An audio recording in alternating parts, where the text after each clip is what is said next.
யார் நல்ல அமல்களை செய்தார்களோ அவர்களுக்கு அல் ஹுஸ்னா என்றால் அல் ஜன்னா, சொர்க்கத்தை அல்லாஹ் தருவான். வஸியாதா, மேலும் அதிகரிப்பையும் அல்லாஹ் தருவான். அதிகரிப்பு என்றால் என்ன?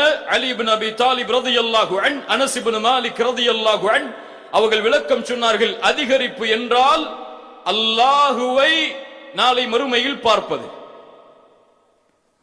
அல்லாஹ்வுடைய தூதர் ஸல்லல்லாஹு அலைஹி வஸல்லம் சொன்னார்கள், ஒரு முறை சஹாபாக்களோடு அமர்ந்திருக்கக்கூடிய நேரத்தில் பௌர்ணமியின் வெளிச்சத்தில் 14வது இரவில் சந்திரனை பார்த்து சொன்னார்கள், இந்த சந்திரனை நீங்கள் எப்படி பார்க்கிறீர்களோ இந்த நேரத்தில் எந்த கூச்சலும் இல்லாமல் ஒருவரோடு மோதாமல் அவரின் நிலையிலிருந்து இந்த சந்திரனை எப்படி பார்க்கிறீர்களோ அது போன்று நாளை மறுமையில் நீங்கள் அல்லாஹுவை பார்ப்பீர்கள்.